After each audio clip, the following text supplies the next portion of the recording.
আল্লাহর এক দরবেশ বান্দা এক বট গাছের নিচে বিশ্রাম করতেছিলেন আর সূরা মুলক পড়তেছিলেন।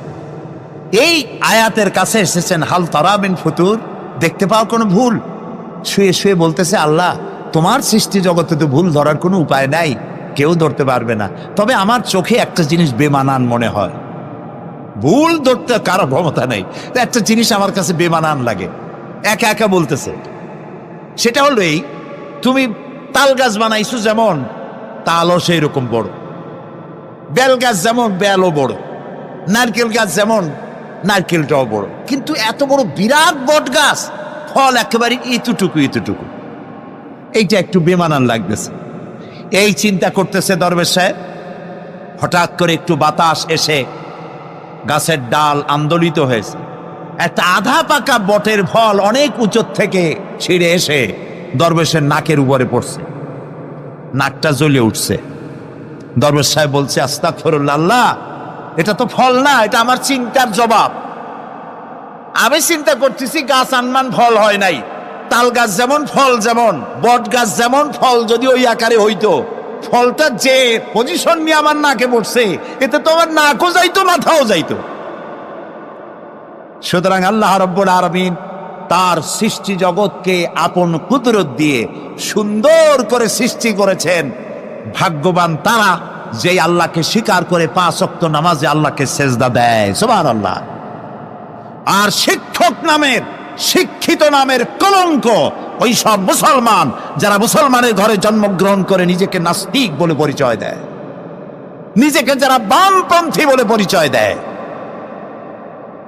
মুসলমান তা আবার বামপন্থী, আস্তাগফিরুল্লাহ। কোরআনে কারিমে আল্লাহ তাআলা বলেছেন, আসহাবুল ইয়ামিন আসহাবুশ শিমাল, ডানপন্থী আর বামপন্থী। রাসূলুল্লাহ বলেছেন, বাম হাতে খায় শয়তান, তোমরা বাম হাতে খাবা না। বাম দিকের কামটাই শয়তানের, বাম দিকে কাম কার? জোরে বলেন। এই জন্য রাস্তা দিয়ে হাঁটবেন, ডান দিক দিয়ে হাঁটেন, কিছু খাইবেন ডান দিক দিয়ে খান, কিছু শুরু করবেন ডান দিক দিয়ে করেন। মুসলমানের কাজ সব ডান, ডানপন্থীদের নেতা পয়গম্বরেরা সব ডানপন্থীদের নেতৃত্ব দিয়ে আল্লাহ রাব্বুল আলামিন কিয়ামতের দিন ডানপন্থীদের নিয়ে আল্লাহর নবীরা জান্নাতে চলে যাবেন। আর বামপন্থীদের নেতা শয়তান, বামপন্থীদেরকে শয়তানের নেতৃত্ব দিয়ে সবগুলিকে জাহান্নামে নিয়ে যাবে। এই জন্য দেখবেন বামপন্থীদের যত নেতা আছে, একটা নেতাও মসজিদে যায় না, নামাজ পড়ে না। প্রিয় ভাই, সব কপাল পোড়া না হলে কোন মুসলমানের সন্তান বামপন্থী আন্দোলন করতে পারে না। হতভাগ্য, নিকৃষ্ট, জঘন্য। আল্লাহ এদেরকে হেদায়েত করুন, বলেন আমিন। জোরে বলেন আমিন। ওরা নামাজে নাই, রোজায় নাই, আল্লাহ নাই, রসুলে নাই, পরকালে নাই, মক্কায় নাই, মদিনায় নাই, ঠিক কিনা? আল্লাহ হেদায়েত নসিব করুন, বলেন আমিন। তাহলে 3টি পুঁজির কথা বলেছিলাম, তার মধ্যে প্রথম পুঁজি হলো আল্লাহর কি বিশ্বাস করতে দেখি? অস্তিত্বকে বিশ্বাস করা।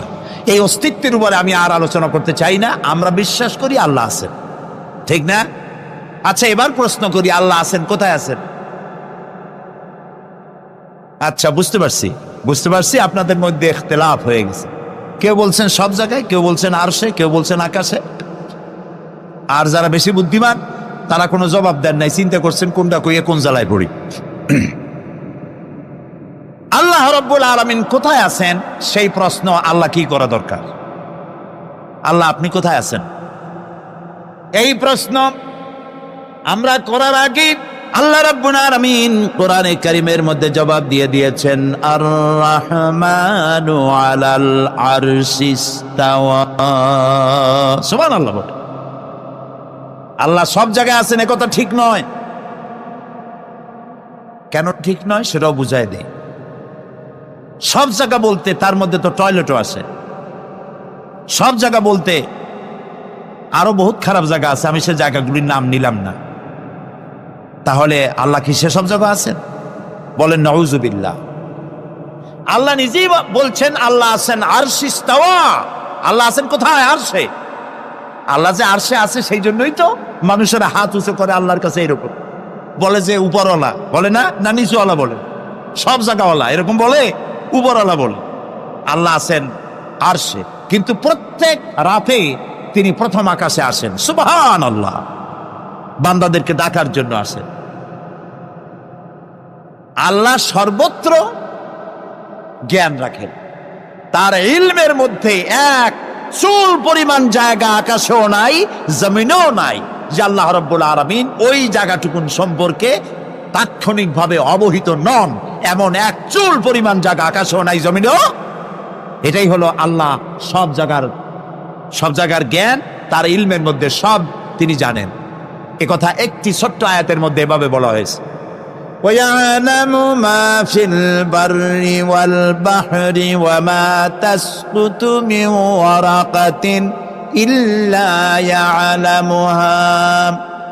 এই পৃথিবীতে জমিনের ভিতরে কি হয়, সমুদ্রের অতল তলদেশে কি হয়, সব আমি জানি। এমনকি এই পৃথিবীর কোনো একটি গাছের পাতা যদি পড়ে যায়, কোন দেশের কোন গাছের কোন পাতা পড়েছে সে খবর আমি আল্লাহর কাছে হয়ে যায়। এটি আমি বললাম, বানায় বললাম? এটি কোথায় আছে? তো আল্লাহ রাব্বুল আলামিন কোরআনে পরিষ্কার করে বলে যে একটা পাতার খবর যদি আল্লাহর কাছে হয়, তাহলে আমরা কোথায় কি করি তিনি টের পান না? অবশ্যই টের পান। এটি আমাদের মনে রাখতে হবে। তো আল্লাহ তাআলা, তার উপরে আমাদের বিশ্বাস হচ্ছে এই যে তিনি আরশে ইস্তাওয়া, আরশে আছেন, এবং তিনি না জানেন না দেখেন এমন কিচ্ছু নাই, না শোনেন এমন কিচ্ছু নাই। এমনকি সমুদ্রের অতল তলদেশে ছোট্ট পাথরের ভিতরেও যদি একটি পোকা যদি পালায়ে থাকে, এমন পোকা যা মাইক্রোস্কোপ যন্ত্র ছাড়া দেখা যায় না, এমন একটি পোকা আটলান্টিক বা প্রশান্ত মহাসাগরের অতল তলদেশে থেকে যদি ক্ষুধার যন্ত্রণায় চিৎকার মারে, কেউ শোনে না। আরশের মালিক আল্লাহ রাব্বুল আলামিন বলেন আমি শুনতে পাই। সুতরাং তিনি সব শুনতে পান, তিনি দেখতে পান, এবং সবকিছু তার নলেজে আছে। এ হচ্ছে আল্লাহর অস্তিত্বে বিশ্বাস। 2 নম্বরে আল্লাহর সিফাতে বিশ্বাস। 2 নম্বরে কি বলেন? সিফাত মানে কি? গুণ। বলেন কি? গুণাবলীতে বিশ্বাস। আল্লাহর নাম আল্লাহ, বলেন তো? আল্লাহ নয়, কিন্তু আল্লাহ হচ্ছে অশুদ্ধ, শুদ্ধ হচ্ছে আল্লাহ। বলার সময় মুখটা গোল হয়ে যাবে। বলেন তো, সবাই উচ্চারণ করেন আল্লাহ, আবার বলেন আল্লাহ, আবার বলেন আল্লাহ। সুবহানাল্লাহ, কি মধুর নাম, কি মজার নাম।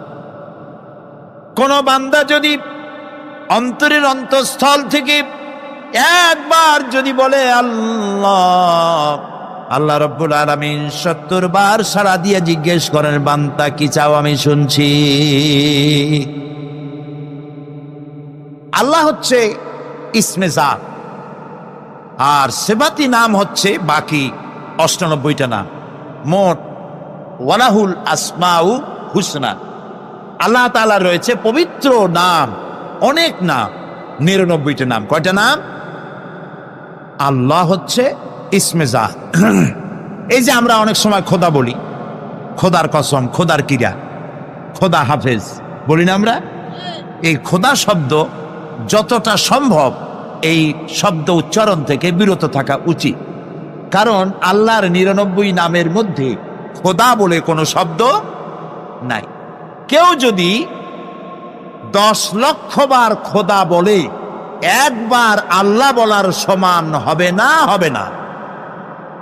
কেমন খোদা বলে আল্লাহ নিজের নামকে পরিচিত করেন নাই। আল্লাহর নাম হচ্ছে আল্লাহ, আল্লাহর নাম কি?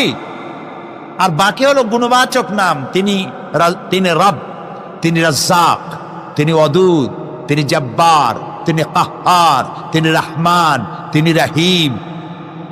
এরকম আছে না নাম? সব গুণবাচক নাম।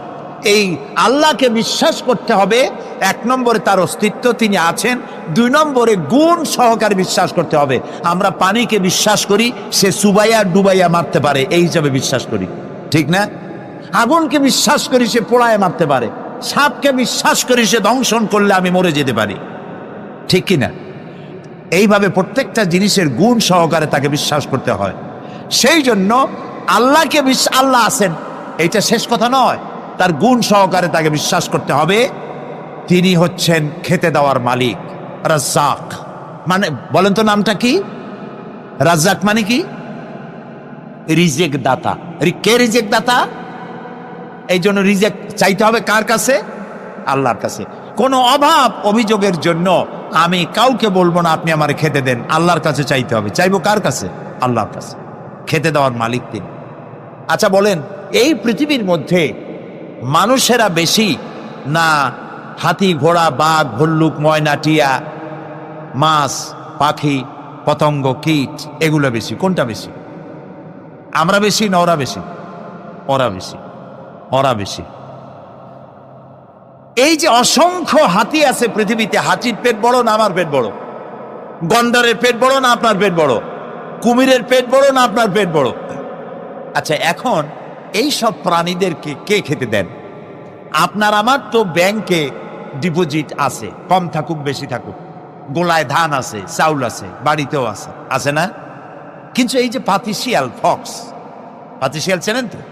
চিনবেনই তো, সাংঘাতিক চালাকিগুলি। এই পাতিশিয়াল কোন ব্যাংকের ম্যানেজারের কাছে গিয়ে বলছে যে ম্যানেজার সাহেব, এখন তো পৌষ মাস, আমি 10টা মুরগি চুরি করে আনছি, আমার নামে একটা অ্যাকাউন্ট খোলে, বৃষ্টির সময় যখন আমি চুরি করতে পারবো না তখন এগুলি উইথড্র করে আমি আমার পেট বাঁচাবো। এই কথা বলে শিয়ালের নামে, বাঘের নামে কোনো অ্যাকাউন্ট আছে ব্যাংকে?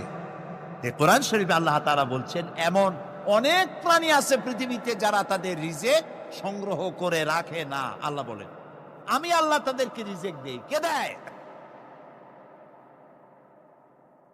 কোরআনে কারিমে হযরত হুদ আলাইহিস সালামের ঘটনা আল্লাহ রাব্বুল আলামিন এভাবে এনেছেন, তামাম এলাকার মানুষ তার বিরুদ্ধে ক্ষিপ্ত হয়ে গিয়েছে। সমাজের লোক, রাষ্ট্রশক্তি হযরত হুদ আলাইহিস সালামের উপর অত্যাচারের পাহাড় ভেঙে দিয়েছে। হযরত হুদ আলাইহিস সালাম একা মানুষ, সমাজের রাষ্ট্রশক্তির এই দুর্বিসন্ধি দেওয়ার ষড়যন্ত্রের চ্যালেঞ্জ তিনি গ্রহণ করলেন। আর তিনি বললেন, তিনি যেটা বললেন আল্লাহ পাক কোরআনে তা কোট করে দিলেন। দুনিয়ার সমস্ত ইসলামী আন্দোলনের কর্মীদের জন্য আল্লাহ পাক কোট করে দিলেন, সমস্ত মুমিনদের জন্য তা উল্লেখ করলেন। হুদ আলাইহিস সালাম তিনি জাতিকে বললেন, ফাকিদুনি জামিআন তুম্মা লা তুনদিরুন। তোমাদের যত ক্ষমতা আছে সমস্ত ক্ষমতা নিয়ে আমার বিরুদ্ধে তোমরা ষড়যন্ত্র করো, আর আমাকে এতটুকু অবকাশ দিও না। আমি সেই আল্লাহ রাব্বুল আলামিনের উপরে ভরসা করেছি যার কুদরতি হাতের ভিতরে আমার জান, আর গোটা পৃথিবীর সমস্ত প্রাণীর জান যার কুদরতি হাতের মধ্যে, যার হাতের ভিতরে গোটা পৃথিবীর সমস্ত জান, সে আল্লাহর উপরে ভরসা করেছি, যা খুশি তোমরা আমার বিরুদ্ধে করতে পারো। সুবহানাল্লাহ। এটার নাম হলো ঈমান, এটার নাম সবর, এটার নাম ধৈর্য। এই ধৈর্য আসে ঈমানে কামেল হলে পরে এবং আল্লাহর উপরে পরিপূর্ণ বিশ্বাস হলে পরে। যদি কারো দিনের মধ্যে কথা বিশ্বাস থাকে যে আমার জন্য আল্লাহর পক্ষ থেকে যদি কোনো বুলেট নির্ধারণ করা থাকে, গোটা বিশ্ব যদি আমাকে পাহারা লাগায়, ওই বুলেট থেকে আমাকে বাঁচাইতে পারবে না। আর আমার জন্য যদি একটা বুলেট আল্লাহ কর্তৃক নির্ধারিত থাকে, তাহলে গোটা পৃথিবীর মানুষ চেষ্টা করেও সেই বুলেট থেকে আমাকে রক্ষা করতে পারবে না। হযরত আইয়ুব আলাইহিস সালামের সবরের ঘটনা কোরআনে কারীম তুলে ধরেছে। হযরত আইয়ুব 18টি বছর পর্যন্ত রোগের মধ্যে পড়ে আছেন। এত অসুখ করেছে, এত রোগ, শরীর পচে গিয়েছে, গায়ে পোকা ধরেছে, দুর্গন্ধ হয়ে গিয়েছে, বিবিরা চলে গিয়েছে, ছেলে মেয়ে পাড়ার লোকেরা দূর দূর করে তাড়িয়ে দিয়েছে। এবার জঙ্গলের ভিতরে গিয়ে আশ্রয় নিয়েছেন। এমন অবস্থা হয়েছে, শরীর পচে পচে জিহ্বায় যখন পোকা ধরা শুরু করে দিল, হযরত আইয়ুব আলাইহিস সালাম তখন আল্লাহ রাব্বুল আলামিনের দরবারে এই প্রথমবারের মতো তিনি বললেন, রব্বুল আলামিন, হায় আল্লাহ তাআলা, সমস্ত শরীর জড়া জড়া হয়ে গিয়েছে, গায়ে পোকা ধরেছি, আমি কোনো কথা বলি নাই, আমি খামোশ থেকে জিকির আজগার করতেছিলাম। আয় আল্লাহ, এখন দেখি আমার জিহ্বায় পোকা ধরেছে, পোকা ধরা শুরু হয়েছে। আমার জিহ্বাটায় পোকা তুমি দয়া করে দিও না, কারণ আমার জিহ্বায় যদি পোকা হয়ে যায় তাহলে তোমার মতো আল্লাহর জিকির আমি কি দিয়া করব? আমার জিহ্বাটা তুমি দয়া করে ভালো রাখো। কোরআনে কারীম বলছি, ওয়া আইয়ুবা ইয নাদা রাব্বাহু আন্নী মাসসানিয়াদ দুররু ওয়া আনতা আরহামুর রাহিমিন। স্মরণ করো সেই সময়ের কথা যখন আইয়ুব তার রবকে ডেকে বলেছিল, আমি অসুস্থ আর তুমি তো রহমান রহিম, দয়াময়। ভাষাটা দেখেন কি সুন্দর। এর থেকে কি আল্লাহর আর কিছু বলা লাগে? আল্লাহ পাকের কাছে তিনি বলতেছেন, আল্লাহ আমি তো অসুস্থ, আমি তো অসুখ করেছে আমার, আর তুমি তো দয়াময় রহমান রহিম। এক অন্ধ, ঈদের দিন কত অন্ধই তো আসে খয়রাত করার জন্য, ভিক্ষা করার জন্য, চতুর্দিকে ভিক্ষা করতেছে অন্ধরা। এক অন্ধ ঈদের গেটের কাছে দাঁড়ায় বলতেছে, ভাইরা আজ হচ্ছে ঈদের দিন আর আমি কিছু দেখতে পাচ্ছি না। এ বেশি পয়সা পাইল, মানুষের দিন তার প্রতি আকৃষ্ট হয়ে গেছে। আরে কি কথা, আজ ঈদের দিন, সকলে আনন্দ করছে আর আমি কিছুই দেখতে পাচ্ছি না। সে কিন্তু কিছু চায় নাই। ভাষার ভিতরে, কথা বলার ভিতরে এ ধরনের টেকনিক আছে। হযরত আইয়ুব আলাইহিস সালাম বললেন না যে আল্লাহ আমারে মাফ করে দাও, কষ্টের মধ্যে আছি। তিনি শুধু বলেছেন, রব্বুল আলামিন আমি অসুস্থ হয়ে পড়েছি, আমার অসুখ করেছে, আর তোমার নাম রহমান রহিম। এতটুকু কথা বলেছেন। আল্লাহ রাব্বুল আলামিনের দরজায়, তার দরবারে আইয়ুব আলাইহিস সালামের ডাক চলে গেছে। যায় নাই? কোন অসুবিধা আছে নাকি? কোন অসুবিধা নাই। পানির তলা দিয়া যদি কেউ ডাক দেয়, পাহাড়ের ভিতরে বসে যদি কেউ ডাক দেয়, আল্লাহ রাব্বুল আলামিন তা শুনতে পান। ইউনূস আলাইহিস সালাম মাছের পেটে বসে চিৎকার মেরেছিলেন, লা ইলাহা ইল্লা আনতা সুবহানাকা ইন্নী কুনতু মিনাজ জালিমিন। যিনি বলছিলেন, আয় আল্লাহ তাআলা আমি তোমার প্রশংসা করছি, তুমি ছাড়া উপাস্য নাই, মাবুদ নাই। আমি তোমার পবিত্রতা ঘোষণা করছি, আমি তো জালিমদের অন্তর্ভুক্ত হয়ে গেছি। বাস এতটুকুন কথাই বলেছেন। আল্লাহ পাক বলছেন, ইউনূসের ডাক তো কেউ শোনে নাই, পানির মধ্যে কেউ শোনে নাই, জমিনের কেউ শোনে নাই, মহাশূন্যের কেউ শোনে নাই, কিন্তু মাছের পেটের ভেতরে থেকে, গভীর অতল দরিয়ার তলদেশ থেকে মাছের পেটের ভিতরে বসে আমার ইউনূস যে ডাক দিল, ওই ডাক আমি আরশের মালিক আমি শুনতে পেয়েছি, আর সঙ্গে সঙ্গে জবাব দিয়েছি। ফাস্তাজাবনা লাহু ওয়া নাজ্জাইনাহু মিনাল গাম্মি ওয়া কাযালিকা নুজিল মুমিনিন। ডাকের সাড়া দিলাম, বিপদ দিয়া বাঁচায় দিলাম। শুধু ইউনূসের না, আল্লাহ পাক এ জায়গায় আবার ওয়াদা করলেন, দুনিয়ার যত মুমিন বান্দা আছে তারা যদি কখনো বিপদে পড়ে যায় আর আমারে যদি ডাকে, আমি এইরকম করে বিপদ থেকে বাঁচায়া দেব। আইয়ুব আলাইহিস সালাম যখন আল্লাহ রাব্বুল আলামিনের কাছে ফরিয়াদ করলেন, আল্লাহ পাক তখন বলছেন, কোরআনে কারীম বলছে, ফাস্তাজাবনা লাহু فكشفنا ما به من ضر وآتيناه أهله ومثلهم معهم رحمة من عندنا وذكرى للعابدين। আমি আইয়ুবের দোয়া কবুল করে নিলাম, শুধু তার পরিবার বর্গই দিলাম না, বরং আরো কিছু নিয়ামত আমি তাকে দান করে দিলাম। এবং তাই জন্য, যেহেতু তারা ছিল আমার অনুগত বান্দা, আমার বাধ্যগত, আমি এই জন্য রহম করেছি, সমস্ত রোগ শোক আমি মাফ করে দিয়েছি। আমাদের সামান্য একটু জ্বর হয়, যদি 2-3 দিন জ্বর হয়েছে, জ্বর ছাড়ে না, বলে যে এত ভালো ভালো কাজ করি তারপর আমার এত জ্বর হওয়া লাগে। অমুকরা এত পাপ করে, তা তো কিছুই হয়নি। খালি আল্লাহ আমার চোখে দেখলো, আমার বউর অসুখ, আমার অসুমুড়ি সারি না। ভাইরা, আপনি ঠিক পান না যে কি গুনাহ আপনি করেন।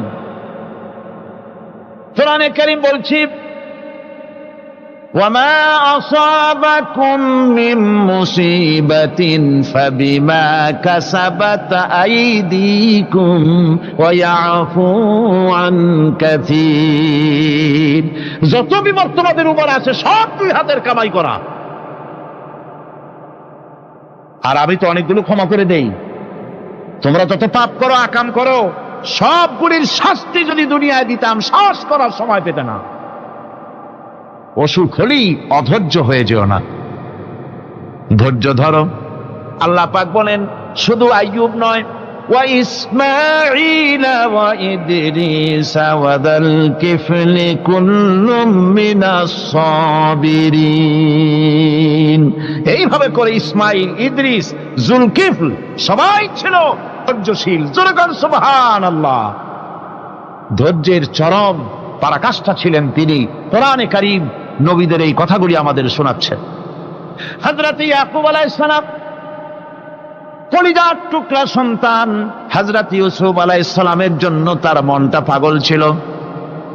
এত সুন্দর করে আল্লাহ তারে বানাইছিলেন, এত তিনি ছিলেন সৌন্দর্যের পিরামিড, যারে দেখলে চোখ ফিরানো যায় না। এমন সুন্দর সুপুরুষ, যারে দেখি সেই যুগের সুন্দরী যুবতী মেয়েরা রূপের মোহে পড়ে নিজেদের আঙ্গুলগুলি কেটে ফেলে দিয়েছিল। রূপের মোহে এমন অবশ হয়ে গেছে, আঙ্গুল কেটেছে, হাত কেটেছে, টের পায় নাই। আবার ভুল বুঝবেন না, দুনিয়ার সেরা সুন্দর পুরুষ ইউসুফ আলাইহিস সালাম, তা কিন্তু রাসূলের চাইতে বেশি নয়। হযরত উম্মুল মুমিনিন আয়েশা রাদিয়াল্লাহু তাআলা আনহা তিনি বলেছেন, যেই সব সুন্দরী রমণীরা ইউসুফ আলাইহিস সালামকে দেখে রূপের মোহে পড়ে নিজেদের আঙ্গুলগুলো কেটে ফেলেছিল, ওরা যদি আমার হাবিবকে দেখতো, ওরা যদি আল্লাহ রাসূলকে দেখতো, তাহলে হাত কাটতে কাটতে কোন ফাঁকে দিয়ে কলিজা কেটে ফেলে দিত, ওরা টের পেত না। আবার বন্ধুগণ, হযরত আইয়ুব আলাইহিস সালাম সন্তানের মায়া, অন্যান্য ভাইরা হিংসায় পড়ে গেল, তারা নিয়ে তাকে কুয়ায় ফেলে দিল।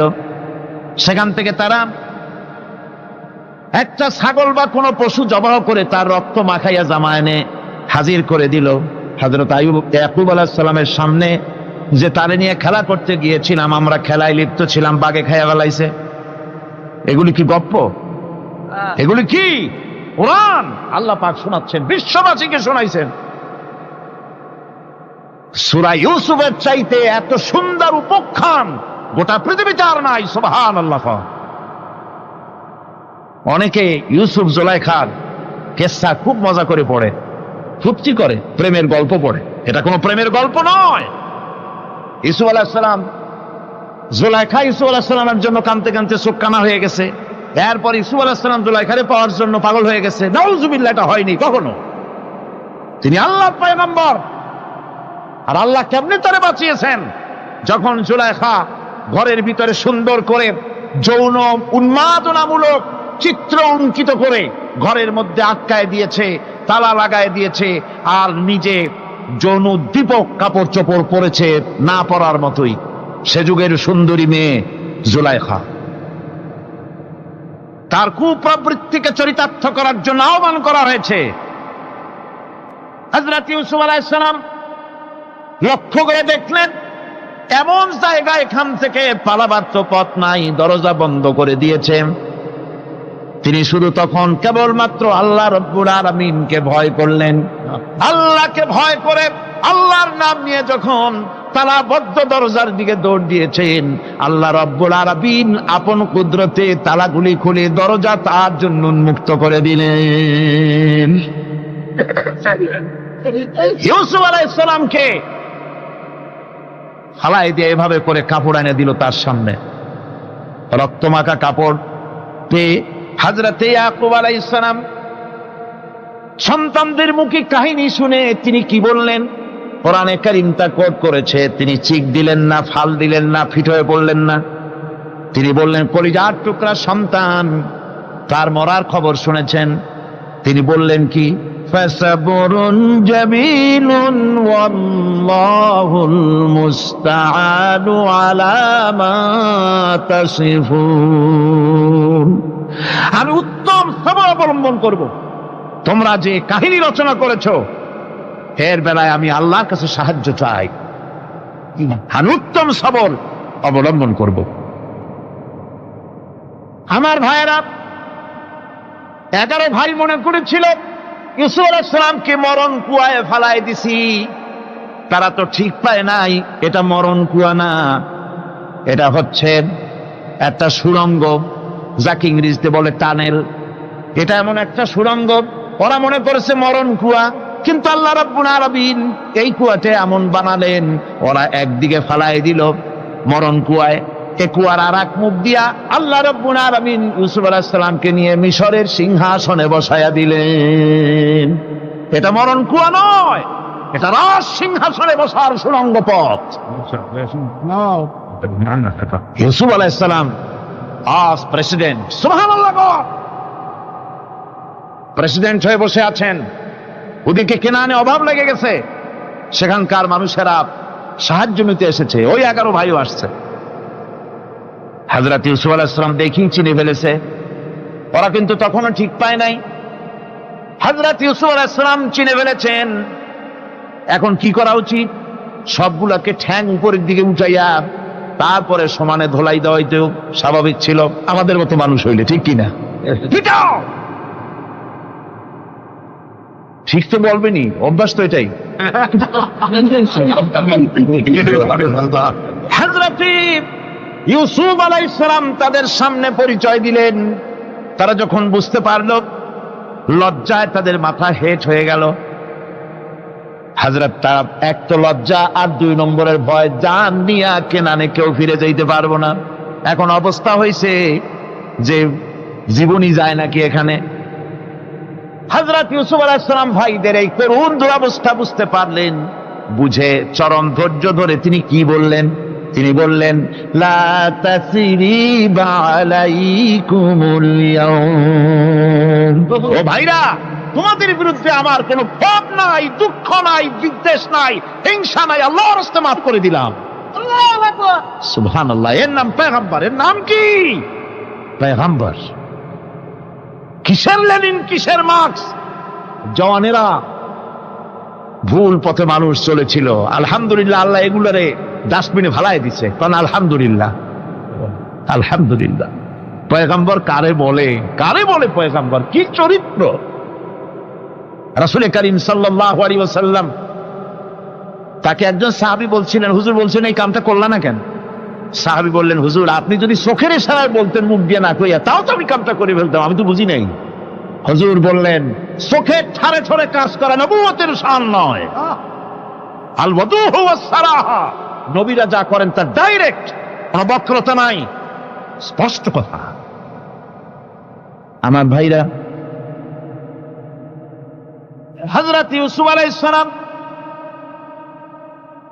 বিনিয়ামিনকে কাছে নিয়ে পরিচয় দিলেন তার ভাইদের সামনে। কোরআনে কারীম বলছে, ক্বালা আনা ইউসুফ ওয়া হাদা আখি قد من الله علينا إنه من يتقي ويصبر فإن الله لا يضيع أجر المحسنين। আমি ইউসুফ, আর এই হচ্ছে আমার ভাই।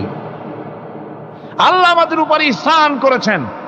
প্রকৃতপক্ষে যারা আল্লাহকে ভয় করে এবং সবর এখতিয়ার করে, আল্লাহ এভাবে তাদেরকে, তাদের আমলকে নিষ্ফল হতে দেন না। আমার এই জামাটা নিয়ে যাও। হযরত ইয়াকুব আলাইহিস সালাম, কলিজার টুকরা সন্তান ইউসুফ আলাইহিস সালামের বিরহ যন্ত্রণায় ছেলেকে কতদিন দেখে না, কাঁদতে কাঁদতে চোখ দুটো অন্ধ হয়ে গেছে। মিশর থেকে কেনানের দিকে জামা রওনা হয়েছে। কোথায় মিশর, কোথায় কেনান?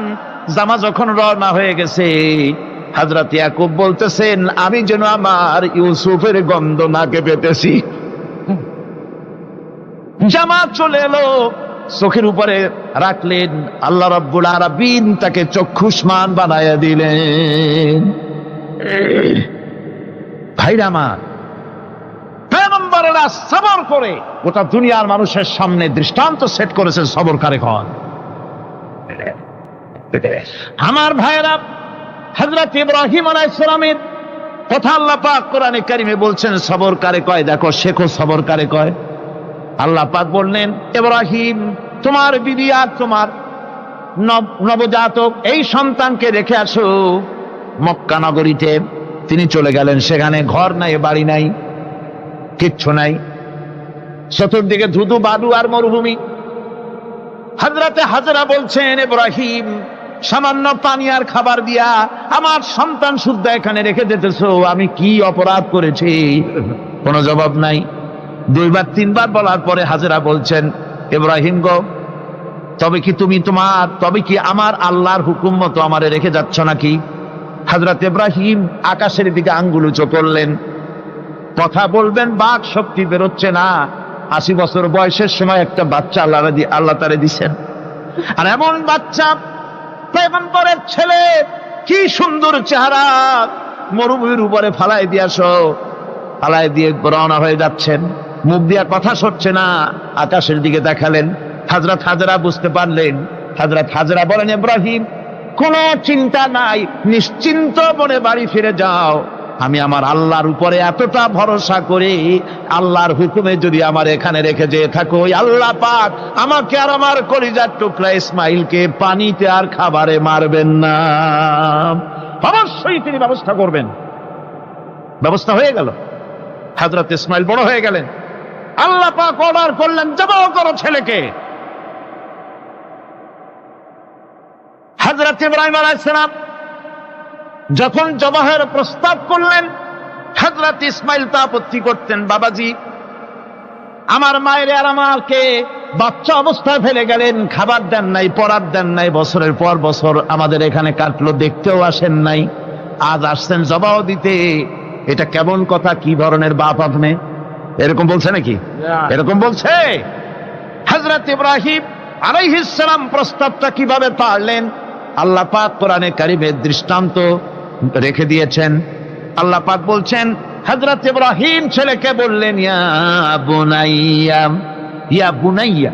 হে আমার কলিজার টুকরা লাডলা, হে আমার কলিজার টুকরা সন্তান, ইন্নী আরা ফিল মানাম আন্নী আযবাহুক, আমি স্বপ্নে দেখছি আমি যেন তোমাকে জবাহ করতেছি, ফানজুর মাযা তারা, তোমার রায় কি বলো?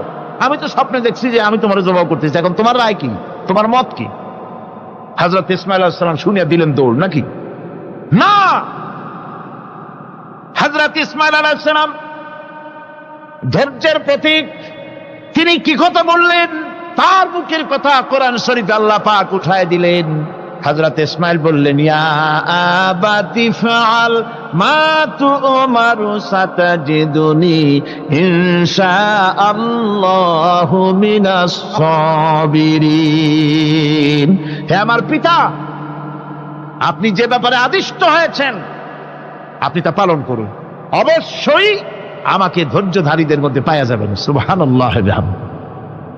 এক বর্ণনা এসেছে, হযরত ইসমাঈল বললেন, আব্বাজান আমি ধৈর্যধারীদের ভিতরে আমারে পাবেন, তবে জবাহ করার আগে আমার হাত পাওটা একটু বেঁধে নেন, কারণ জবাহের যন্ত্রণায় আপনার গায়ে যদি আমার হাত পাও লেগে যায় তো বেয়াদবি হয়ে যেতে পারে, আর আমি মরে আমার জবাহ হয়ে যাওয়ার পর আমার রক্ত মাখা জামাটা নিয়া আমার মা হাজেরারে দিবেন, কারণ তাকে মা বলবার মতো আর তো কেউ নাই।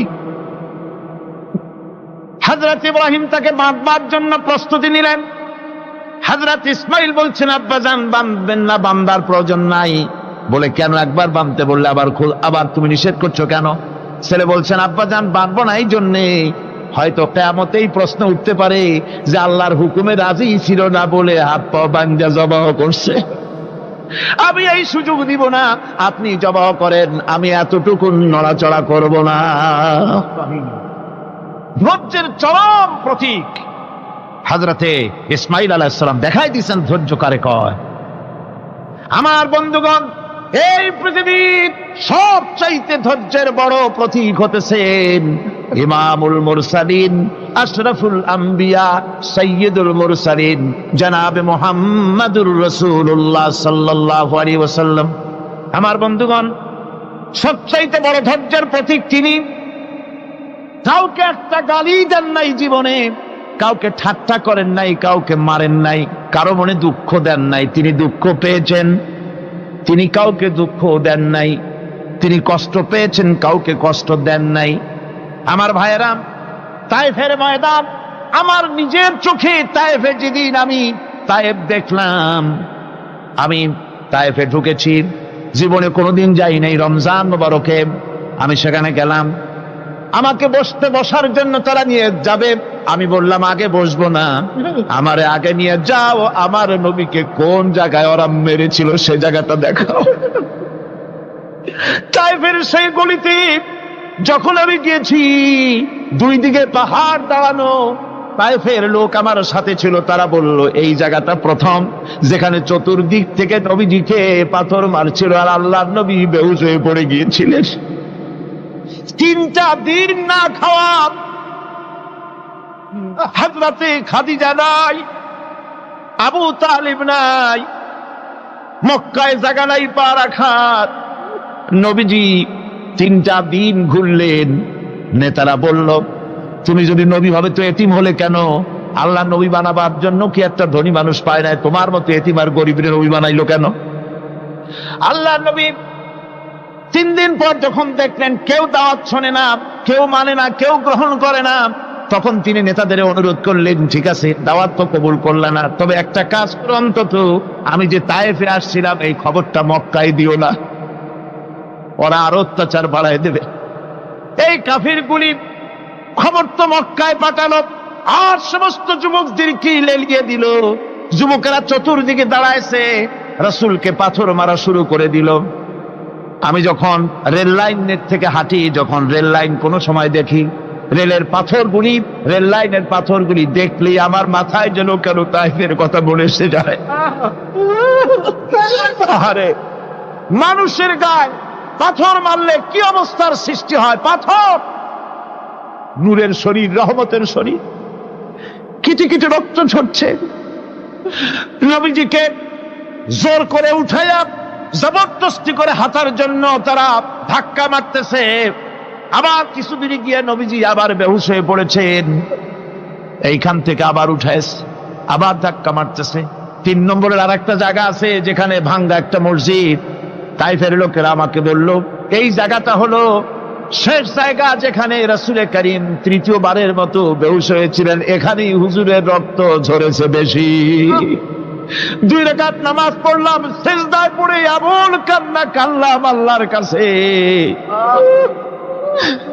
নবীজি যখন হুঁশ এসেছে, হযরতে জিবরাইল বলেন, ইয়া রাসূলুল্লাহ, আপনার এই কষ্ট দেখে ফেরেশতারা কাঁদতেছে, আপনি অনুমতি দিয়ে দেন এই 2 পাহাড়কে মিলাইয়া সমস্ত তায়েফবাসী কাফেরগুলি মাটির সাথে মিশাইয়া দেই।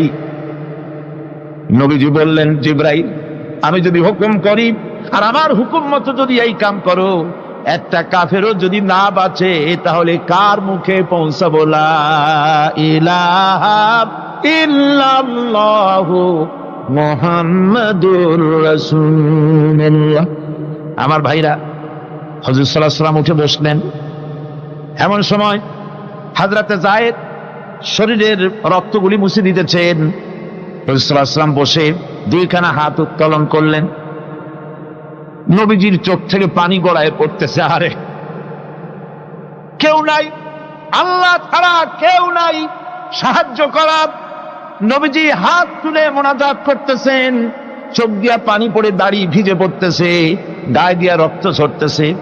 নবীজি কি দোয়াটা করলেন? বদদোয়া করলেন না, গজব দিতে বললেন না।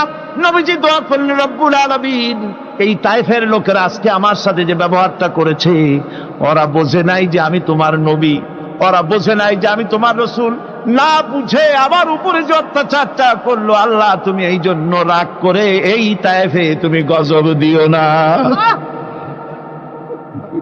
আল্লাহ পাক পরবর্তী সময় হুজুরকে স্মরণ করাই দিলেন, ওয়ামা আরসালনাকা ইল্লা রাহমাতাল লিল আলামিন।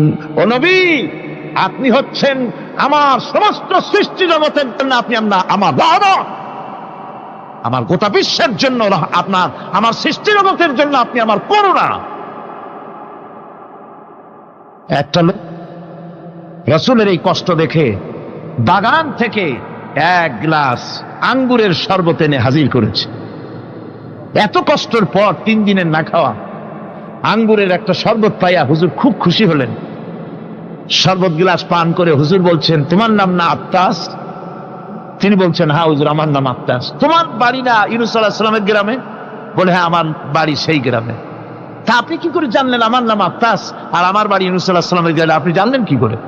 হুজুর বললেন, আমি নবী, হযরত ইউনূস নবী, একজন নবীর খবর আর একজন নবীর কাছে থাকে। রাসূল করিম সাল্লাল্লাহু আলাইহি ওয়াসাল্লাম সবর ইখতিয়ার করেছিলেন, ধৈর্য অবলম্বন করেছিলেন, আর আল্লাহ পাক তাকে নির্দেশ করেছেন, সবর করো। ওয়াত্তাবি' মা ইউহা ইলাইকা ওয়াসবির হাত্তা ইয়াহকুমাল্লাহ। তুমি কেবল সেই জিনিসের অনুসরণ করো যা আমি তোমার প্রতি অবতীর্ণ করেছি। আমি আপনার উপরে যেটা অবতীর্ণ করেছি ওটার অনুসরণ করুন, আর সবর ইখতিয়ার করুন যতক্ষণ না আল্লাহর পক্ষ থেকে চূড়ান্ত ফয়সালা না আসে। ধৈর্য ধরুন, ধৈর্য ধরুন। আমার ভাইরা, কাফেরদের নির্যাতনের মোকাবেলায় আল্লাহ পাক তার হাবিবকে সান্ত্বনা দিয়েছেন। যখন কাফেররা নির্যাতন করতেছে, হারে হযরতে বেলাল নির্যাতিত, হযরতে সুমাইয়া নির্যাতিতা, হযরতে খাব্বাব, হযরতে হুবায়ব, হযরতে আম্মার রিদওয়ানুল্লাহি তাআলা আলাইহিম আজমাইন, এত মার হতেছে। হযরতে ওমর হযরতে খাব্বাব রাদিয়াল্লাহু তাআলা আনহুকে খোলা গায়ে দেখে বলছিলেন, খাব্বাব রে, তোমার পিঠে এত গর্ত কেন? এত গর্তওয়ালা পিঠ তো আমি মানুষের দেখি নাই, এত চিকুন কোমরওয়ালা মানুষও তো দেখি নাই। তিনি বলেছেন, ওমর, তুমি কি ভুলে গেছ? ইসলাম কবুল করার অপরাধী কাফির বেঈমানেরা আগুন জ্বালায়া আংটা আগুনের উপরে আমাকে চিৎ করে শোয়াছে। আমি যেন নড়াচড়া করতে না পারি সেজন্য আমার বুকের উপরে পাথর চাপা দিয়ে রেখেছিল। গায়ের চর্বি আর রক্ত গলে গলে পড়ে আগুন নিবেছে, আর আগুন গোশত পুড়ে যে পিঠের মধ্যে প্রবেশ করেছিল আজও পর্যন্ত পিঠের সেই গর্ত সেরে যায় নাই। এভাবে অত্যাচার হচ্ছিল সাহাবীদের উপর।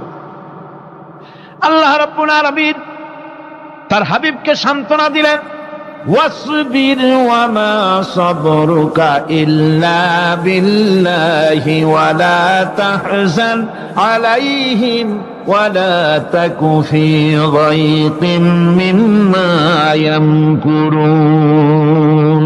হে রাসূল, সবরের সাথে কাজ করতে থাকুন। আপনার এই সবরের তৌফিক তো আল্লাহই দিয়েছেন, আর ওদের সমস্ত ষড়যন্ত্র, ওদের অপকৌশলে আপনি দুঃখিত হবেন না, চিন্তা করবেন না, ভারাক্রান্ত হবেন না। আপনি নিশ্চিত থাকুন। ওয়াসবির লিহুকমি রাব্বিকা ফাইন্নাকা বিআয়ুনিনা। হে নবী, আপনার রবের চূড়ান্ত ফয়সালা আসা পর্যন্ত ধৈর্য ধারণ করুন। আপনি তো আমার চোখের সামনে। সুবহানাল্লাহ, সুবহানাল্লাহ। আপনি আমার চোখের সামনে। কে আপনাকে কি করবে আমি দেখবো না? সুবহানাল্লাহ। মন্ত্রী যদি, এই সলিমুদ্দিন মার্কা মন্ত্রী যত আছে, এই মন্ত্রীরা যদি কয় ব্যথাতে ভয় কিসে? আমি তোকে দেখছি না? সাহসটা কেমন বাড়ে, কেমন বাড়ে সাহস।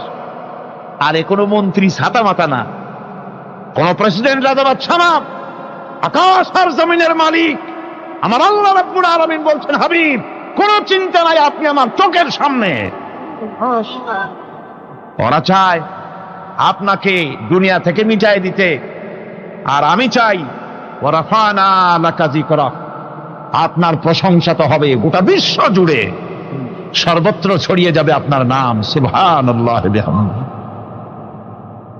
আল্লাহ পাক অন্যত্র বলেছেন, ওয়ালাকাদ কুযযিবাত রুসুলুম মিন ক্বাবলিকা ফাসাবারু আলা মা কুযযিবু ওয়া উযু হাত্তা আতাহুম নাসরুনা। হে মুহাম্মদ সাল্লাল্লাহু আলাইহি সাল্লাম, আপনার পূর্বে অসংখ্য নবী রাসূল এই পৃথিবীতে আসছে এবং জুলুম আর নির্যাতনের শিকার তারা হয়েছেন। অবশেষে তাদের প্রতি আল্লাহর সাহায্য এসেছে। সুতরাং আপনাকেও ধৈর্য ধারণ করতে হবে। ধৈর্য ছাড়া কোনো পথ নাই। ধৈর্য আপনাকে ধারণ করতেই হবে। আর এই ধৈর্য ধারণ করলে পরে আল্লাহর চূড়ান্ত ফয়সালা আসবে, তখন আল্লাহ পাক মেহেরবানি করবেন। আমার ভাইয়েরা, এই ধৈর্য পৃথিবীর সমস্ত পয়গম্বররা ধৈর্য অবলম্বন করেছেন, কখনো অধৈর্য হন নাই। দিন কায়েমের সংগ্রামে নবী রাসূলগণ দারুণ ভাবে সবর ইখতিয়ার করেছেন। বৃদ্ধবাদীদের সকল রকমের নির্যাতন, অপকৌশল, ষড়যন্ত্র, এই সব কিছু মোকাবেলা করেছেন ধৈর্যের নীতি অবলম্বন করি। কখনো ধৈর্যচ্যুতি তাদের মধ্যে ঘটেনি, বরং আল্লাহ রাব্বুল আলামিন তাদের প্রতি সন্তুষ্ট হয়েছেন। যারা এই ধৈর্য ধরেছে তাদের উপরে সন্তুষ্ট হয়ে আল্লাহ রাব্বুল আলামিন বলেছেন, ওয়া কাআইয়্যিম মিন নাবিয়্যিন কাতালা মাআহু রিব্বিয়ুনা কাসীর। এর আগে অনেক নবী এসেছিলেন যাদের সাথে বহু আল্লাহওয়ালা লোক লড়াই করেছেন। فما وهنوا لما أصابهم في سبيل الله وما ضعفوا وما استكانوا। আল্লাহর পথে তাদের উপর যত বিপদ এসেছিল তারা হতাশ হয়ে পড়েন নাই, দুর্বলতা দেখাননি, বাতিলের সামনে মাথাও নত করেন। ওয়াল্লাহু ইউহিব্বুস সাবিরিন। আর আল্লাহ পাক ধৈর্যশীল যারা, তাদেরকে আল্লাহ পাক ভালোবাসেন। আমার ভাইরা, ধৈর্যের পরিচয় রাসূল করিম সাল্লাল্লাহু আলাইহি ওয়াসাল্লাম উহুদের ময়দানে যখন আক্রান্ত হয়ে গেলেন, চতুর্দিকে কাফেররা ঘিরে ধরেছে, বাঁচার কোনো পথ নাই। সাহাবায়ে কেরাম রাসূলকে পাহারা দিলেন। যারা রাসূলকে পাহারা দিতে দাঁড়ায়ছেন, জীবন দিয়া পাহারা দিতে দাঁড়ায় গেছে, রাসূলের দিকে মুখ দিয়া, পিঠটা বাইরের দিকে দিয়ে রাসূলকে পাহারা দেওয়া শুরু করেছেন। হুজুরকে পাহারা দিতে যারা দাঁড়িয়েছিলেন, কাফের কর্তৃক নিক্ষিপ্ত কি তীরগুলি এসে যখন বিঁধতেছিল, শুধু একজন সাহাবী হযরত তালহার পিঠের ভিতরে রাসূলকে হেফাজতের জন্য 80টা তীর একজনের পিঠের মধ্যে দিয়ে ঢুকেছে। এক অসতর্ক মুহূর্তে নবীজির দান্দান মোবারক শহীদ হয়ে গেল, শিরস্থান ভেঙে গেল, লোহার কড়া প্রবিষ্ট হয়ে গেল কপালের ভিতরে। হুজুর মাথা ঘুরে পড়ে গেলেন। হযরত আবু উবাইদা রাদিয়াল্লাহু তাআলা আনহু হুজুরের মস্তক মোবারককে কোলে করে নিয়ে তারপরে বহু কষ্ট করে মাথা থেকে লোহার কড়া বের করলেন। এবার ওই কড়ার ছিদ্র দিয়ে রক্ত আসতেছে, মুখ দিয়ে রক্ত পড়তেছে, দাড়ি ভিজে যাচ্ছে।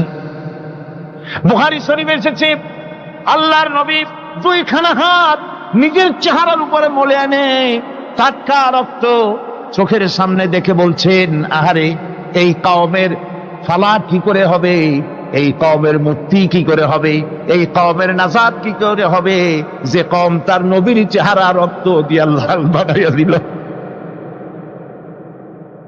নবীজি বললেন, আল্লাহুম্মা গফিরলি কওমি ফাইন্নাহুম লা ইয়ালামুন। আয় আল্লাহ পাক, আমার এই কওম বুঝতে পারে না, ওদেরকে মাফ করে দাও। খবর ছড়িয়ে গেল নবীজি শহীদ হয়ে গিয়েছেন। খবর ছড়িয়ে গেল চতুর্দিকে, মদিনায় খবর ছড়িয়ে গেল। মানুষ পাগলের মতো দৌড়ানো শুরু করে দিল। এক মেয়ে লোক দৌড়াচ্ছে উহুদের দিকে। কয়েকজন সাহাবীর সঙ্গে দেখা, তারা জিজ্ঞেস করলেন, দৌড়াও কেন মহিলা, যাও কই? কয় উহুদের দিকে যেতেছি। কয় যায় তো কোনো লাভ নাই, যেহেতু তোমার যে স্বামী এসেছিলেন জিহাদের ময়দানে, তিনি তো শহীদ হয়ে গেছেন। মহিলা বলতেছে, কে শহীদ হয়েছে শুনতে চাই না, আগে বলো নবীজি কেমন আছে। আবার কিছুক্ষণ পর আর কয়েকজনের সঙ্গে দেখা, তারা বলছে, মেয়ে লোক দৌড়াও কই? যাচ্ছি উহুদের দিকে। তারা বলছেন যে কোনো লাভ নাই, তোমার যে দুইটা কলিজার টুকরা সন্তান উহুদে এসেছিল, দুটোই শহীদ হয়ে গেছে। মা বলতেছে, ও সাহাবী, কে শহীদ হয়েছে শুনতে চাই না, তাড়াতাড়ি করে বলো আল্লাহর নবী মুহাম্মদ রাসূলুল্লাহ সাল্লাল্লাহু আলাইহি ওয়াসাল্লাম কেমন আছেন। দৌড়াতে দৌড়াতে উহুদের মাঠে সাহাবায়ে কিরাম পরিবেষ্টিত আল্লাহর নবীর কাছে গিয়ে হুজুরের জীবিত চেহারা মোবারকের দিকে তাকায়া মেয়ে লোকটি কাঁদতেছে আর বলতেছে, ইয়া রাসূলুল্লাহ, আমার স্বামী মরা শোক, আমার কলিজার টুকরা দুইটা সন্তান মরা শোক আমার কলিজা থেকে মুছে গেছে, আপনি বেঁচে আছেন, তামাম মুসলমানদের চাইতে বড় সান্ত্বনার রায়। ভাইরা আমার, রাসূল করিম সাল্লাল্লাহু আলাইহি ওয়াসাল্লাম এভাবে করে ধৈর্যের পরিচয় দিয়েছেন। গালাগালি দেন নাই, রাগ করেন নাই, বদদোয়া করেন নাই। সুবহানাল্লাহ কোন, সুবহানাল্লাহ। ভাইরা আমার, এই সবর এমন মহান বৈশিষ্ট্য, এর মধ্যে রয়েছে জিহাদের ময়দানে যদি লোক কম হয় আর যদি তাদের মধ্যে সবর থাকে, বেশি সংখ্যক লোকের উপরে আল্লাহ পাক সবরকারীদেরকে বিজয়ী করে দিবেন। কোরআনে কারীমে রব্বুল আলামিন বলেন, কাম মিন ফিয়াতিন কালিলাতিন গালাবাত ফিআতান কাসীরাতাম বিইذনিল্লাহ আল্লাহু মা'আস সাবিরিন। এমন ঘটনার বহু নজির আছে যে কম সংখ্যক লোকেদের উপরে আল্লাহ পাক, বেশি সংখ্যক লোকেদের উপর আল্লাহ পাক কম সংখ্যক লোকদেরকে জয়ী করে দিয়েছেন। আল্লাহু মা'আস সাবিরিন, আর আল্লাহ আছে ধৈর্যশালীদের সাথে। আল্লাহ আছে কাদের সাথে? দেখেন না বদরের কামটা, বদরের ময়দান, 313 জন মুসলমান, অস্ত্রপাতি নাই, সামান্য সামান্য অস্ত্র, আর কাফেরেরা এসছে হাজারেরও বেশি। আমার বন্ধুগণ, ধৈর্য কত বড় কাম দিল, ধৈর্য ধারণ করেছেন তারা, আল্লাহর উপরে ভরসা করেছেন। আল্লাহ রাব্বুল আলামিন অস্ত্রের কাজ কি দিয়া করায় দিলেন। একজন সাহাবী এসে বলছেন, হুজুর, জিহাদের ময়দান, ইসলামের প্রথম জিহাদ, আমার কাছে তো অস্ত্র নাই, মেহেরবানি করে একটা অস্ত্র আমারে দেন, আমি লাফায় পড়ি জিহাদের মধ্যে। হুজুর বলেন, অস্ত্র তো আমার কাছে নাই, দিবটা কি?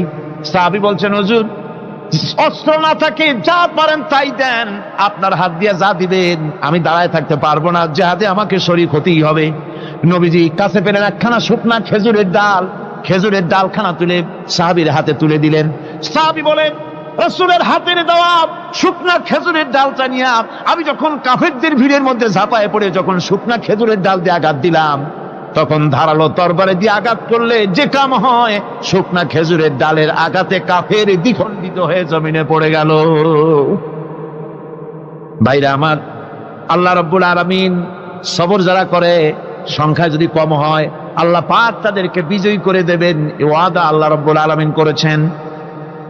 এই সবরের গুণ ছাড়া জান্নাতেও প্রবেশ করা যাবে না। সবর যদি না থাকে বেহেশতে যাওয়া যাবে না। ভালো করে মনে রাখেন, আল্লাহ পাক বলছেন, আম্মা হাসিবতুম আন তাদখুলুল জান্নাতা ওয়া লাম্মা ইয়া'লামিল্লাহুল্লাযীনা জাহাদু মিনকুম ওয়া ইয়া'লামাস সাবিরিন। তোমরা কি মনে করেছো এমনি বেহেশতে চলে যাবা? এটা কি মামু বাড়ির আবদার নাকি? এমনি বেহেশতে চলে যাবা? অথচ আল্লাহ রাব্বুল আলামিন এখনো দেখেন নেননি যে তোমাদের মধ্যে কারা জিহাদ করতে প্রস্তুত, কারা তোমাদের মধ্যে জিহাদ করে জান দেওয়ার জন্য প্রস্তুত, আর কারা ধৈর্যধারী, এটা তো আল্লাহ এখনো দেখে নেন নাই। সুতরাং হক এবং বাতিলের সংগ্রামে লিপ্ত হতে হবে। আল্লাহ দেখতে চান কারা জীবন দিতে চায়। সুতরাং ইসলামী আন্দোলনে যারা শরীক হবে, তাদের বিপদ এবং মুসিবত দিয়ে আল্লাহ রাব্বুল আলামিন তাদের সাহসিকতা এবং ধৈর্যের পরীক্ষা নিবেন। কোরআনে কারীম বলছে, وَلَنَبْلُوَنَّكُمْ حَتَّى نَعْلَمَ الْمُجَاهِدِينَ مِنكُمْ وَالصَّابِرِينَ وَنَبْلُوَ أَخْبَارَكُمْ। অবশ্যই আমি তোমাদেরকে পরীক্ষার সম্মুখীন করব, আর তোমাদের মধ্যে সত্যিকার মুজাহিদ, দৃঢ়তা অবলম্বনকারী কারা, আমি তা দেখব। এটা যেন আমি দেখে নিতে পারি, সেই জন্য আমি বিপদ এবং মুসিবতের মধ্যে তোমাদের ফেলবো। ধৈর্যধারীদের উপরে আমার রহমত অবশ্যই থাকবে। খবর এমন এক সম্পদ যা ধারণ করলে পরে আল্লাহ রাব্বুল আলামিন রাষ্ট্রীয় ক্ষমতা দান করে দেন। কোন সুবহানাল্লাহ, জোরে কোন সুবহানাল্লাহ। ধৈর্য ধারণ করলে আল্লাহ রাষ্ট্রের মতো বিরাট নিয়ামত আল্লাহ হাতে তুলে দিবেন। তার প্রমাণ কোরআন শরীফ আল্লাহ বলছেন, বনি ইসরাইলরা মিশর থেকে যখন বহিষ্কার হয়ে গেল, তাদের যখন পা রাখার কোনো জায়গা থাকলো না, বনি ইসরাইলরা মিশর থেকে যখন বহিষ্কার হয়ে গেল, এরপরে আল্লাহ পাক তারা যখন ধৈর্য অবলম্বন করলো, আল্লাহ পাক তাদের ব্যাপারে বলছেন, ওয়া আওরাসনাল কওমাল্লাযীনা কানু ইস্তাদআফুনা মাশারিকাল আরদি ওয়া মাগারিবা আল্লাতী বারাকনা ফিহা। আর তাদের স্থলে আমি নির্যাতিত লোকদেরকে প্রতিষ্ঠিত করলাম। পশ্চিম এবং উত্তরের তাদেরকে আমি পশ্চিম এবং পূর্বের উত্তরাধিকারী তাদেরকে বানায় দিলাম। বিরাট এলাকা তাদের হাতে আমি তুলে দিলাম। ওয়া তাম্মাত কালিমাতু রাব্বিকাল হুসনা আলা বানি ইসরাঈলা বিমা সাবারু।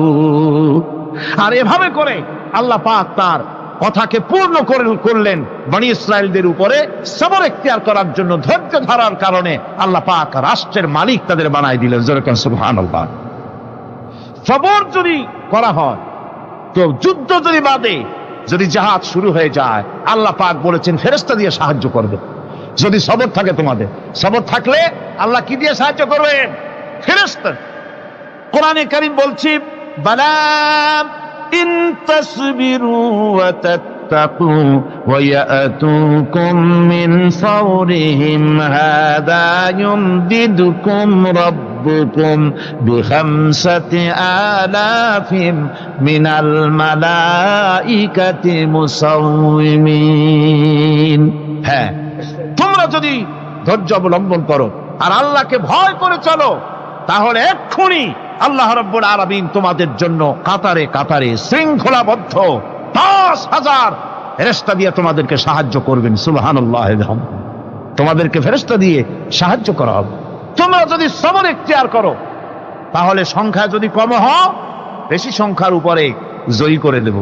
ইয়াকুম মিনকুম 20 সাবিরুনা ইয়াগলিবু মিয়াতাইন।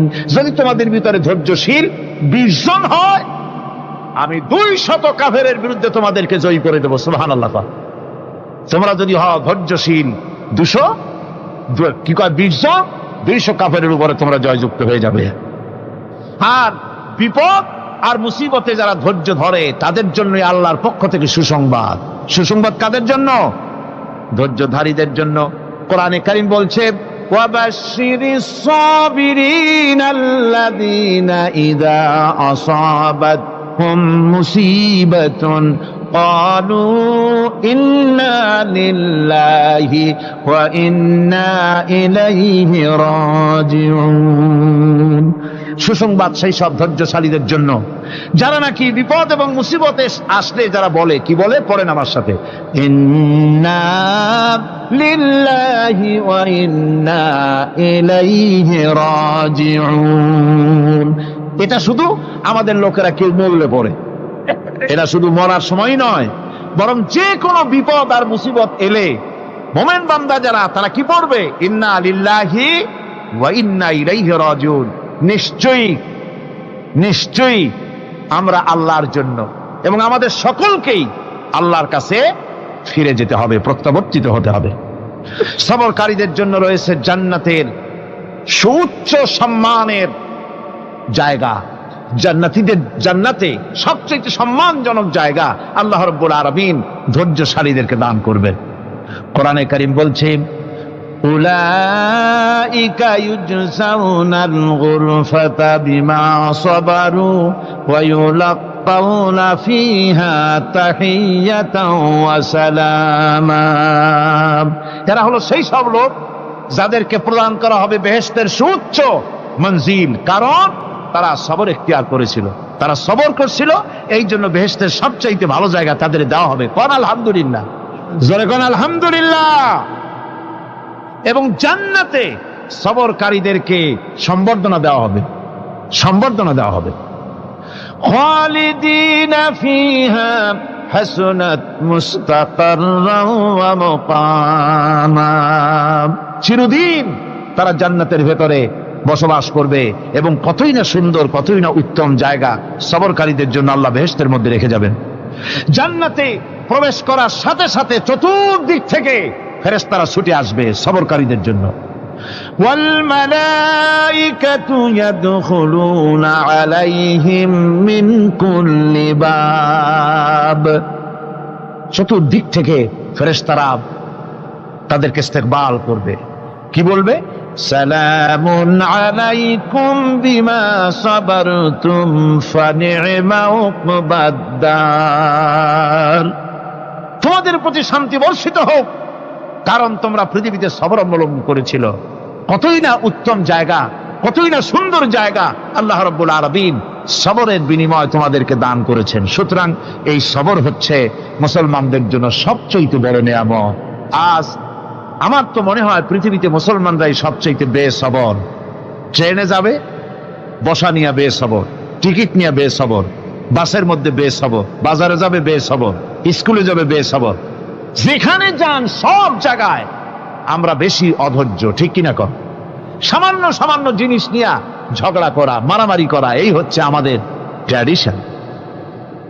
ধৈর্য অবলম্বন করতে হবে জীবনের সকল ক্ষেত্রে। এই ধৈর্য আমাদেরকে রক্ষা করতে হবে। এই ধরনের ধৈর্য যদি আমরা অবলম্বন করতে পারি, তাহলে আল্লাহ পাক বলছেন উলাইকাল্লাযীনা সাদাকু ওয়া উলাইকা হুমুল মুত্তাকুন। এরাই হলো ঈমানের দাবিতে সত্যবাদী। কোন আলহামদুলিল্লাহ। কারা কারা? না শুধু সবরকারী না। এই যে 10টা পয়েন্ট বলা হলো, কয়টা পয়েন্ট বলা হয়েছে? 10টি পয়েন্ট। সেই 10টি পয়েন্ট যারা পালন করবে এরা হলো ঈমানের দাবিতে সত্যবাদী, আর এরাই হচ্ছে প্রকৃতপক্ষের মুত্তাকি। আমরা মুত্তাকি বুঝি দাঁতে ছাতা, দাড়ি টাড়ি আশ্রয় না, জাব্বা জুব্বা গায়ে দিয়ে কোনো জায়গায় পড়ে থাকে। হ্যাঁ, এটা বড় মুত্তাকি, খুব পরহেজগার। সালার সট্টার যদি পড়ে তাহলে তো আরো বড় পরহেজগার। জি, আর যদি কাপড় চোপড় মোটেও না থাকে তাহলে তো খাজা বাবা হয়ে গেল। জি, নাউযুবিল্লাহ মিন যালিক। আর আল্লাহ বলছে মুত্তাকি কারে কয় শোনো, এরে কয় মুত্তাকি যাদের মধ্যে এই 10টা গুণ আছে।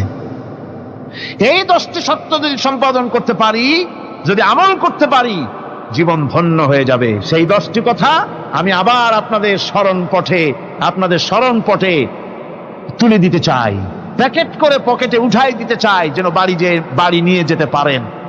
1 নম্বর হচ্ছে 10টি পয়েন্টের 1 নম্বর আল্লাহর প্রতি ঈমান। 1 নম্বরে আল্লাহর প্রতি ঈমান, 2 নম্বরে পরকালের প্রতি ঈমান, 3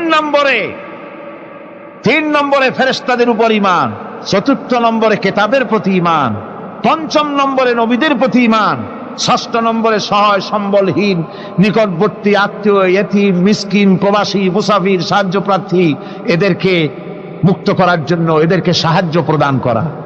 7 নম্বরে নামাজ প্রতিষ্ঠা করা, 8 নম্বরে যাকাত আদায় করা, 9 নম্বরে ওয়াদা পালন করা, 10 নম্বরে সবর এখতিয়ার করা। কয়টা হলো?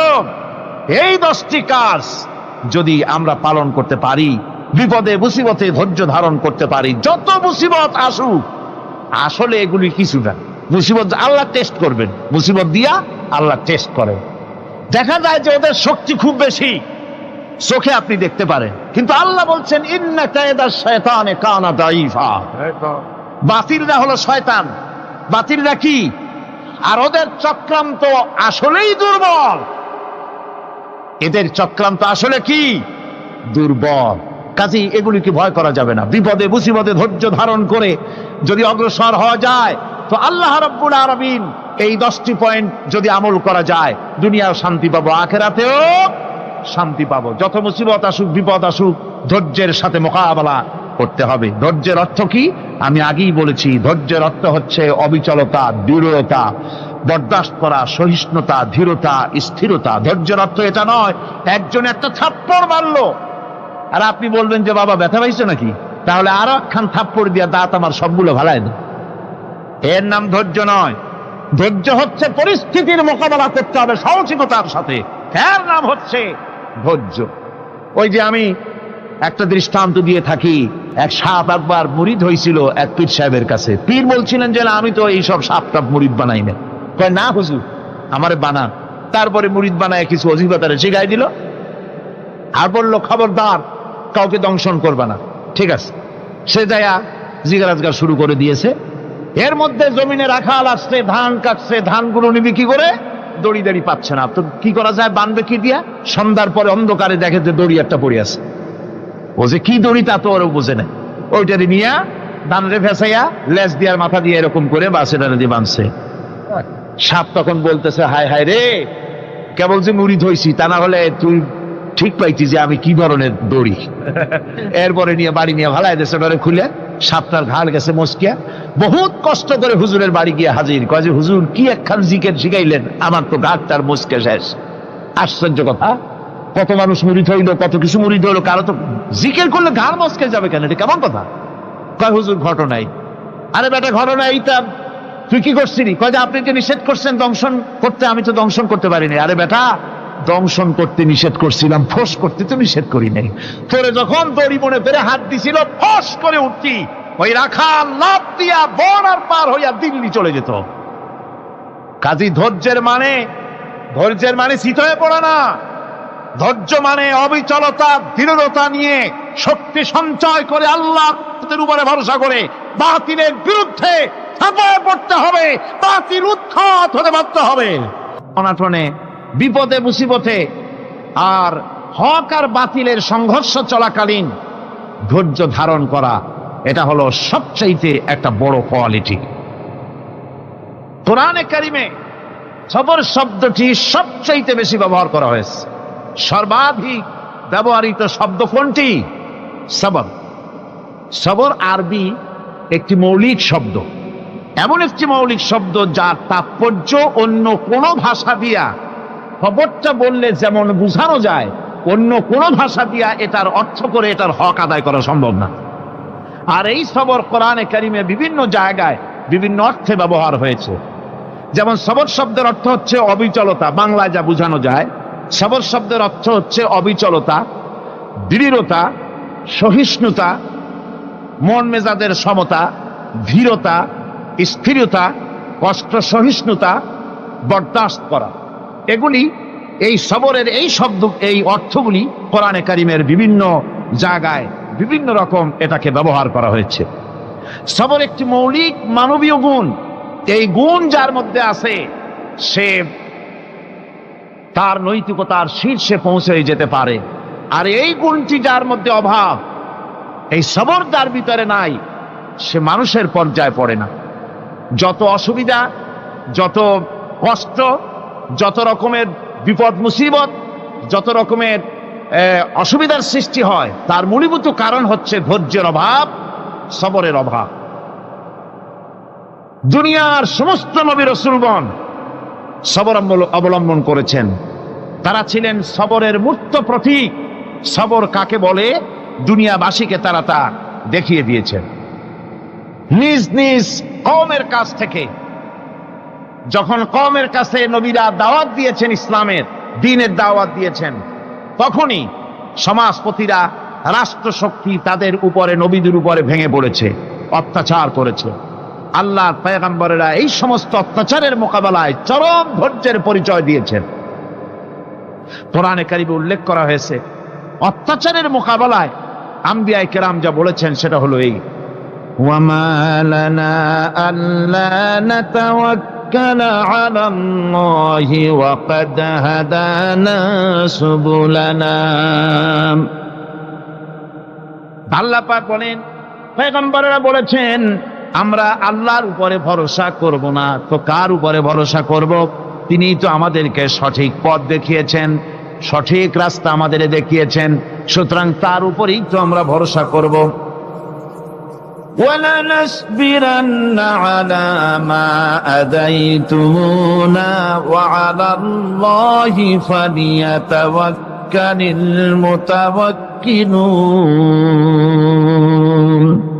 তোমরা আমাদের যে সব কষ্ট দাও, পীড়ন দাও, সেজন্য আমরা ধৈর্য অবলম্বন করব। তোমরা আমাদেরকে কষ্ট দিচ্ছ, আমরা ধৈর্য অবলম্বন করব আর ভরসা করব কেবলমাত্র তার উপরে যে আল্লাহ রাব্বুল আলামিন আমাদেরকে নবী করে পাঠিয়েছেন, সেই ভরসা করতে হলে সেই আল্লাহর উপরেই তো ভরসা করা উচিত। আমরা সেই আল্লাহর উপরে ভরসা করে আছি। তোমাদের যত খুশি আমাদের বিরুদ্ধে ষড়যন্ত্র করো, আমাদেরকে অত্যাচার করো। কোরআনে কারিমে হযরত হুদ আলাইহিস সালামের ঘটনা আল্লাহ রাব্বুল আলামিন এভাবে এনেছেন, তামাম এলাকার মানুষ তার বিরুদ্ধে ক্ষিপ্ত হয়ে গিয়েছে। সমাজের লোক, রাষ্ট্রশক্তি হযরত হুদ আলাইহিস সালামের উপর অত্যাচারের পাহাড় ভেঙে দিয়েছে। হযরত হুদ আলাইহিস সালাম একা মানুষ, সমাজের রাষ্ট্রশক্তির এই দুর্বিসন্ধির ষড়যন্ত্রের চ্যালেঞ্জ তিনি গ্রহণ করলেন। আর তিনি বললেন, তিনি যেটা বললেন আল্লাহ পাক কোরআনে তা কোট করে দিলেন। দুনিয়ার সমস্ত ইসলামী আন্দোলনের কর্মীদের জন্য আল্লাহ পাক কোট করে দিলেন, সমস্ত মুমিনদের জন্য তা উল্লেখ করলেন। হুদ আলাইহিস সালাম তিনি জাতিকে বললেন, ফাকিদুনি জামিআন তুম্মা লা তুনদিরুন। তোমাদের যত ক্ষমতা আছে সমস্ত ক্ষমতা নিয়ে আমার বিরুদ্ধে তোমরা ষড়যন্ত্র করো, আর আমাকে এতটুকু অবকাশ দিও না। আমি সেই আল্লাহ রাব্বুল আলামিনের উপরে ভরসা করেছি, যার কুদরতি হাতের ভিতরে আমার জান, আর গোটা পৃথিবীর সমস্ত প্রাণীর জান যার কুদরতি হাতের মধ্যে। যার হাতের ভিতরে গোটা পৃথিবীর সমস্ত জান, সে আল্লাহর উপরে ভরসা করেছি, যা খুশি তোমরা আমার বিরুদ্ধে করতে পারো। সুবহানাল্লাহ। এটার নাম হলো ঈমান, এটার নাম সবর, এটার নাম ধৈর্য। এই ধৈর্য আসে ঈমানে কামেল হলে পরে এবং আল্লাহর উপরে পরিপূর্ণ বিশ্বাস হলে পরে। যদি কারো দিনের মধ্যে কথা বিশ্বাস থাকে যে আমার জন্য আল্লাহর পক্ষ থেকে যদি কোনো বুলেট নির্ধারণ করা থাকে, গোটা বিশ্ব যদি আমাকে পাহারা লাগায়, ওই বুলেট থেকে আমাকে বাঁচাইতে পারবে না। আর আমার জন্য যদি একটা বুলেট আল্লাহ কর্তৃক নির্ধারিত থাকে, তাহলে গোটা পৃথিবীর মানুষ চেষ্টা করেও সেই বুলেট থেকে আমাকে রক্ষা করতে পারবে না। এটার নাম হচ্ছে ঈমান। এই ঈমান যখন মানুষের মধ্যে সৃষ্টি হয়ে যায়, তখন সে বিপ্লবী শক্তিতে পরিণত হয়ে যায়। তার কাছে ভয় বলে কোনো জিনিস থাকে না, যেহেতু সে তো ভরসা করেছে এমন শক্তির কাছে যার চাইতে প্রচন্ড ক্ষমতা আকাশেও কারো নাই, জমিনেও। তিনি কে? জোরে চিল্লায় বলেন, তিনি কে? আমার বন্ধুগণ, রাসূল করিম সাল্লাল্লাহু আলাইহি ওয়াসাল্লাম হিজরতের রাতে সৌর পাহাড়ের গাড়ে সৌরের কাছে যখন চলে গেছেন, হজরে রক্ত হয়ে হয়ে আসতেছে। হযরতে আবু বকর রাদিয়াল্লাহু তাআলা আনহু বলছেন, হে আল্লাহর রাসূল, এখন আর অগ্রসর হওয়া ঠিক হবে না, বেলা উঠে গেলে ধরা পড়ে যাব। এখানে গুহা আছে, ভিতরে প্রবেশ করি। হযরতে আবু বকর রাসূলের সম্মতি পেয়ে হযরতে আবু বকর রাদিয়াল্লাহু তাআলা আনহু বলছেন, ইয়া রাসূলুল্লাহ, পাহাড়িয়া গুহা, সাপ বিচ্ছু থাকতে পারে, আমাকে অনুমতি দেন, আমি আগে ভিতরে ঢুকে সাফ করে আপনাকে ডাকি। ভিতরটা সাফ করে তিনি ডাকলেন। রাসূল করিম ভিতরে ঢুকে বলছেন, আবু বকর, পাহাড় বেয়ে বেয়ে বড্ড কষ্ট হয়েছে, একটু বসো, তোমার উরুর উপরে মাথা রেখে আমি একটু ঘুমাইয়া যাই। আল্লাহর নবী আরাম ফরমাচ্ছিলেন।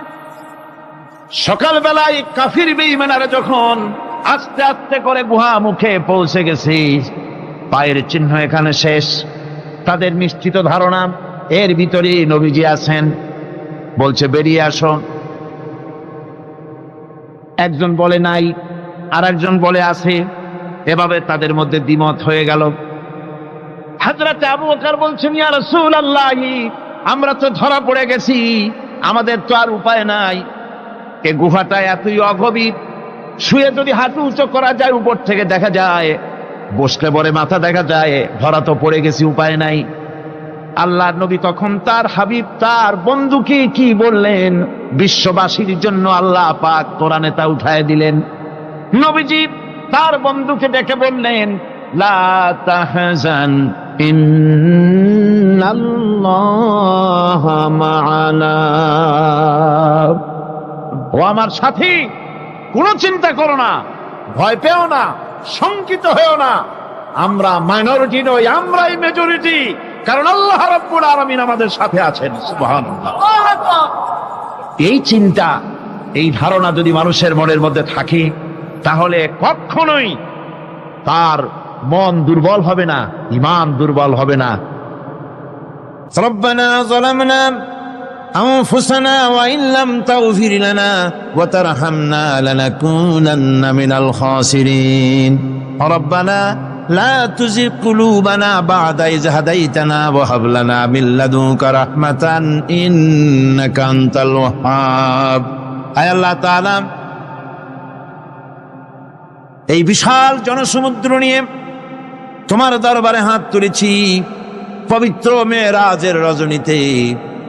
আয় আল্লাহ, তুমি দয়া করে মেহেরবানি করে আমাদের আলোচনা, দুরুদ সালামের সওয়াব আমাদের বিশ্ব নবী, তোমার প্রিয় হাবিব জনাবে মুহাম্মদ রাসূলুল্লাহ সাল্লাল্লাহু আলাইহি ওয়াসাল্লামের রূহ মুবারকে পৌঁছায়া দাও। সমগ্র বিশ্বের মাটির নিচে যত মুমিন মুমিনাত শুয়ে আছেন, তাদের আরো আর পরে সওয়াব পৌঁছায় দাও। আমাদের মা বাপ যাদের দুনিয়া থেকে বিদায় হয়ে গেল, আল্লাহ কবরগুলিকে জান্নাতের টুকরায় পরিণত করে দাও। রব্বির হামহুমা কামা রব্বায়ানি সগীরা। পড়েন সবাই, রব্বির হামহুমা কামা রব্বায়ানি সগীরা। আয় আল্লাহ তাআলা, বহু মানুষ দোয়া চেয়েছি, কতজনের কত কষ্ট, কেউ হসপিটালে আছে, কারো অপারেশন হবে, কেউ বা মরে গেছে, কেউ বা মামলা মোকদ্দমায় আছে, কেউ বা পারিবারিক অশান্তিতে আছে। আল্লাহ, যিনি যেই নিয়তে দোয়া চেয়েছে মেহেরবানি করে সেই নেক নিয়ত তোমার দরবারে কবুল করে নাও। বিপদগ্রস্ত লোকগুলিরে বিপদ থেকে বাঁচাইয়া দাও। আয় আল্লাহ রাব্বুল আলামিন, এই মাহফিলে লক্ষ লক্ষ জনতা সমুদ্রের ঢেউর মতো চতুর্দিক থেকে আসতে থাকে। তুমি আর তোমার কোরআন আর তোমার রাসূল ছাড়া কোনো স্বার্থ কারো মনে নাই। কাউরে রিক্সা ভাড়া দেওয়া হয় না, ট্রাক ভাড়া, বাস ভাড়া কাউকে দেওয়া হয় না, এক লোকমা খানাও এখানে পায় না, তাবাররুক বা সিন্নি বিতরণও হয় না। আয় আল্লাহ, নিঃস্বার্থ ভাবে এই লোকগুলি যাতায়াত করে। আল্লাহ, তোমার কোরআনের বরকতে সকলকে তুমি গুনাহ মুক্ত করে দাও। আয় আল্লাহ তাআলা, যাতায়াতটা আসান করে দিও, যাতায়াতের পথে কারো যেন কোনো বিপদ না হয়ে যায়। আয় আল্লাহ তাআলা, বাড়ি ঘর ফালায় আসে, বাড়ি ঘর তোমার ফেরেশতা দিয়া তুমি হেফাজত করো। রব্বুল আলামিন, মা বোনেরাও কষ্ট করে আসে, আল্লাহ তুমি দয়া করে এ মাহফিলে যারা শরীক হয়, এ মাহফিলে, কোরআনের মাহফিলে শরীক হওয়ার কারণে তোমার কাছে একটা দাবি করি। দাবিটা হলো, মেহেরবানি করে সব মানুষকে তোমার কাবা ঘর দেখাও। যারা উপস্থিত হয়েছে সকলকে তোমার হাবিবের রওজায় গিয়া সালাম দেওয়ার তৌফিক দাও। রব্বানা তাকাব্বাল মিন্না ইন্নাকা আনতাস সামিউল আলিম ওয়া তুব আলাইনা إنك أنت التواب الرحيم سبحان ربك رب العزة عما يصفون سلام على المرسلين الحمد لله رب العالمين واجعل آخر كلمتنا عند الموت لا إله إلا الله محمد رسول الله السلام عليكم ورحمة الله